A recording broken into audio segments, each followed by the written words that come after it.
Hi అండి. ఏం చేస్తున్నారు? ఎలా ఉన్నారు? బాగున్నారా? నేనైతే చాలా బాగున్నాను.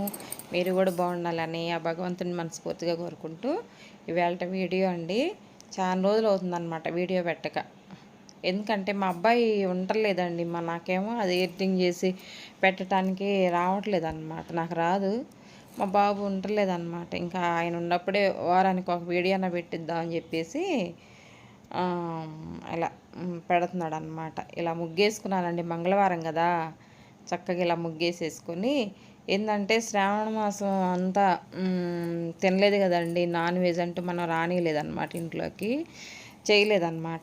అందుకని కొంచెం బిర్యానీ చేసి ఈరోజు వీకప్ ఉందండి, మా అబ్బాయికి కొంచెం సెలవు ఉందన్నమాట, జాబ్కి వెళ్తున్నాడు. సెలవు ఉందని చెప్పేసి ఈరోజు కొంచెం బిర్యానీ చేసి చికెన్ కర్రీ చేద్దామని చెప్పేసి ఈరోజు చేద్దాం అనుకుంటున్నాను అనమాట. కొంచెం నెయ్యి, కొంచెం ఆయిల్ వేసేసి గిన్నె పెట్టి స్టవ్ వెలిగించుకొని గిన్నె పెట్టిన తర్వాత అండి కొంచెం జీడిపప్పు వేయించాను అనమాట. తర్వాత చెక్క, లవంగాయి, అదే బిర్యానీ సంబంధించిన మసాలా అంతా వేసేసి దోరగా వేయించుకున్నానండి. వేయించుకొని నెయ్యి వేసుకుంటేనే బాగుంటుంది అన్నమాట. నెయ్యి వేస్తే చాలా బాగుంటుంది. నేతిలో వేగితే ఆ దినుసులన్నీ, మసాలా దినుసులన్నీ. తర్వాత ఒక ఉల్లిపాయ కట్ చేసి పొడుగ్గా అది వేసిన తర్వాత వేయించుకున్నాక అల్లం వెల్లిపాయ పేస్ట్ కూడా వేసి వేయించానండి. వేయించుకోవాలన్నమాట, సిమ్లో పెట్టి వేయించుకుంటే బాగుంటుంది.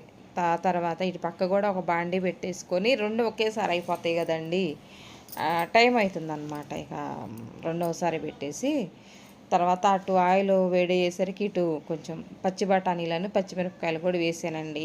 పచ్చి బఠానీలు మనం తెచ్చి ఇంట్లో స్టోర్ చేసుకుంటాం కదా, అవి ఎప్పుడంటే అప్పుడు యూజ్ చేసుకోవచ్చు అనమాట.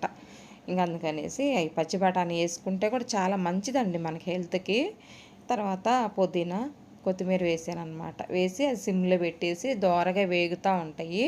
ఆ తర్వాత ఇటు పక్క ఆయిల్ కొంచెం వేడైందండి, పెద్దలపాయ పేస్ట్ అనమాట, 2 పెద్దలపాయలు చక్కగా కొంచెం బరగబరగ్గా పేస్ట్ చేశాను అనమాట. పేస్ట్ చేసి అది లైట్గా బాగా ఏగితే బాగుంటుంది కదా అని చెప్పేసి ఇటు పక్క బిర్యానీకి మసాలాలు కూడా ఏగినాయండి.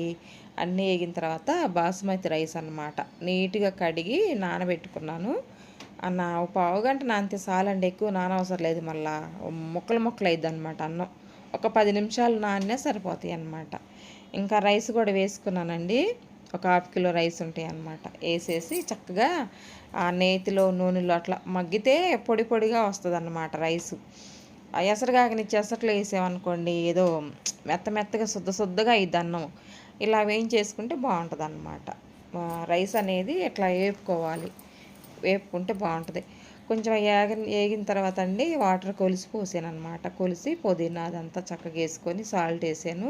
ఆ సాల్ట్ చూసి కొంచెం ఐలో ఒక 2 నిమిషాలు ఐలో ఒక పొంగు వచ్చిన దాకా ఉడికించుకున్న తర్వాత సిమ్లో పెట్టుకుంటే బాగా అన్నం అయ్యిద్దండి.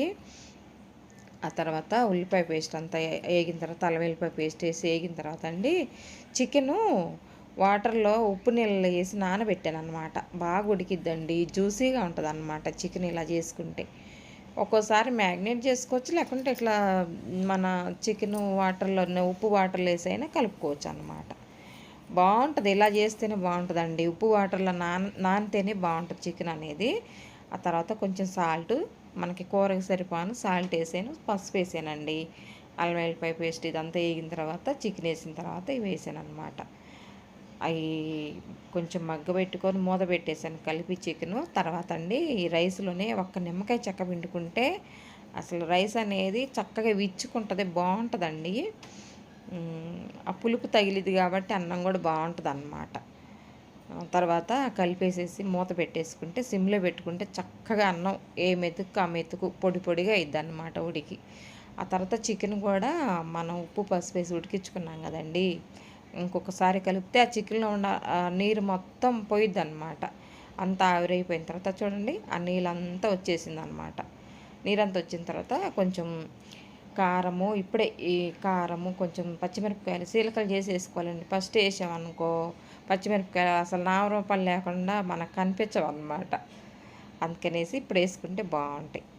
ఒక 2 టమాటాలు, కిలో చికెన్ అండి అది, 2 టమాటాలు పేస్ట్ చేసుకున్నాను. ఎందుకంటే మనకి గ్రేవీ కింద రావాలనుకుంటే ఇలాగ టమాటా పేస్టు ఉల్లిపాయ పేస్ట్ వేసుకుంటే మనకి బాగా గ్రేవీ కింద వచ్చింది అనమాట కూర. చపాతీలోకి కూడా బాగుంటుందండి. చపాతీ, జొన్న రొట్టె, సజ్జ రొట్టె, నాన్ రొట్టె ఇలాంటి వాటిలోకి అన్నిటిలో బాగుంటుంది అనమాట. అలాగ అది వేసేసి కలిపిన తర్వాత మూత పెట్టేసానండి. తర్వాత రైస్ చూసారా ఎలా ఉడికిందో.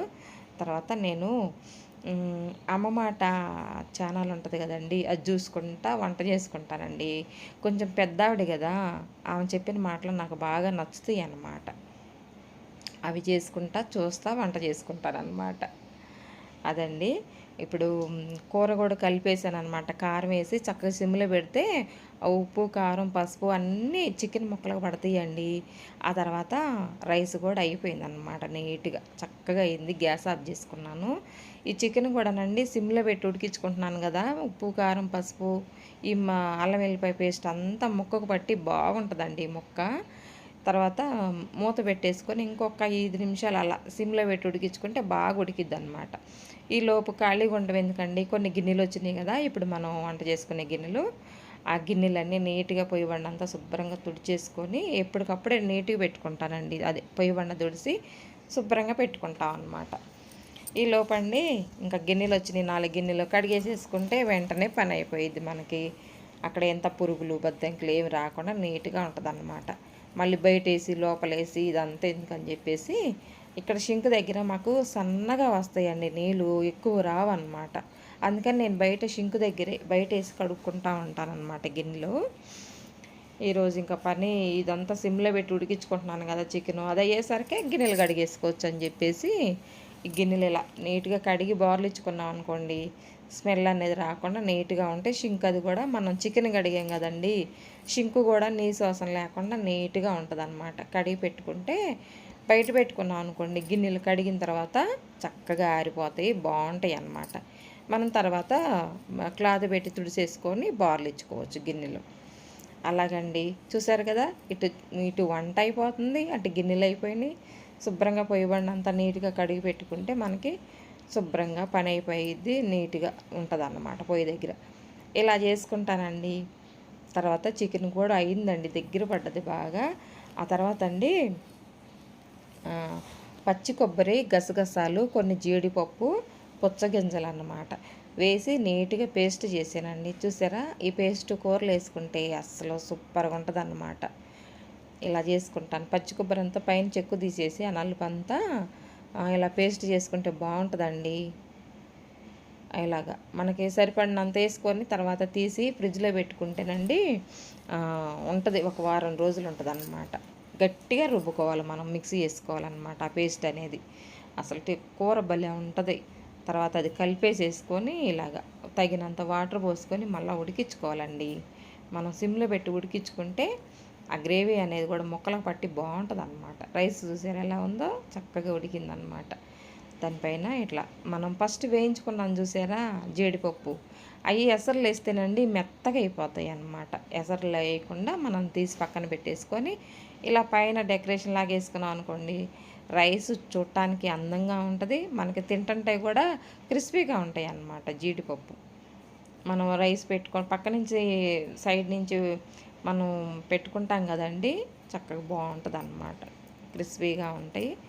గ్యాస్ ఆఫ్ చేసుకున్నానండి, అయిపోయింది రైసు. తర్వాత కూర కూడా దగ్గర పడ్డదండి.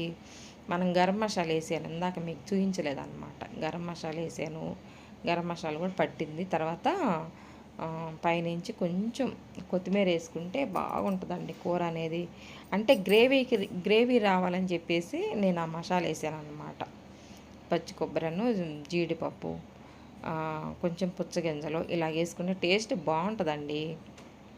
చూసారుగా, గ్యాస్ ఆఫ్ చేసుకుంటే అన్నీ అయిపోయినట్టే మనకి. ఇటు బిర్యానీ అయిపోయింది, అటు అది అయిపోయింది, కూర అయిపోయింది, గిన్నెలు అయిపోయినాయి, పొయ్యి బండి అంతా నీట్గా సదిరి పెట్టుకున్నాను అనమాట. చూసారు కదా, ఇలా నీట్గా పెట్టుకుంటే బాగుంటుంది ఎప్పటికప్పుడు. ఇలాగా ఇంకా వడ్డించుకొని మా అబ్బాయికి ఇచ్చొస్తానండి. వడ్డించేసిన తర్వాత ఇవాళ మంగళవారం కదా, అయినా కూడా మళ్ళీ మనకి దసరా నవరాత్రులు వస్తున్నాయండి, తినటానికి మళ్ళీ మనకి వీలు పడదు కదా. మొన్నంతా శ్రావణ మాసం అంతా తినలేదు మనం, ఇప్పుడన్నా తినకపోతే ఎలాగని చెప్పేసి తెప్పించాను అనమాట. ఇక మా బాబు ఇంట్లోనే ఉన్నాడు కదండి, మా బాబుకు వడ్డించి పెడితే ఇంకా ఆయన టైం వచ్చేసి ఇప్పుడు 2 కావచ్చిందండి. ఇంకా ఇంకా పెరుగు చట్నీ అవి ఏం చేయలేదన్నమాట. సాయంకాలం ఈయన మా ఆయన చికెన్ తినడండి. చికెన్, మటను, చేపలు కానీ ఫిష్ ఏం తినడనమాట ఆయన. క్యాప్సికమ్ ఉంది, కొంచెం పన్నీర్ ఉందన్నమాట. ఆయన వారికి అది సాయంకాలం వస్తే ఆయన వారికి అది చేసేస్తాను. మాకేమో చికెన్ అనమాట, నాకు మా అబ్బాయికి. మా అమ్ములు కూడా కడిగి పెట్టాలండి ముక్కలు అనేది, దాన్ని కారం తగిలితే తినదనమాట. చక్కగా కడిగి పెట్టాలి మా అమ్ములకి. అమ్ములంటే ఎవరు? మా కుక్క పిల్ల అండి, మేము అమ్ములని పిలుస్తాం అనమాట. చాలామందికి మన వీడియో చూసేవాళ్ళు చాలామంది తెలిసే ఉండొచ్చు మన అమ్ములు. ఇలాగనమాట. జీడిపప్పు చూసారు కదా ఎలా వస్తున్నాయి, ఎంత బాగుంటుందండి. రైస్ కూడా పొడి పొడిలాడుతుంది, ఎక్కడ మెత్తగా లేదు, అసలు ముద్ద ముద్దగానే లేదనమాట. నీట్గా బాగుందండి, టేస్ట్ కూడా అదిరిపోయిందనమాట. చాలా బాగుందన్న, చాలా బాగుంది. దీని పక్కకి పెద్దలపాయలు కొంచెం సన్నగా తరిగి పెట్టుకుంటే అసలు అదురుసు అనమాట. సూపర్గా ఉంటుందండి. ఇదండి వాళ్ళ వీడియో. ఈ వీడియో కనుక మీకు నచ్చినట్లయితే లైక్ చేయండి ఫ్రెండ్స్, లైక్ చేయండి, షేర్ చేయండి, మన ఛానల్ సబ్స్క్రైబ్ చేయండి, పక్కన బెల్ గంట కొట్టండి. ఓకేనా? ఇలా చేసుకున్నాను. వీడియోస్ పెడదామంటేనండి మా బాబు ఉండలేదన్నమాట, అది నా ప్రాబ్లం. మా అబ్బాయి ఉంటే పెట్టేవాడాను. చక్కగా ఉడికింది. బాయ్ అండి.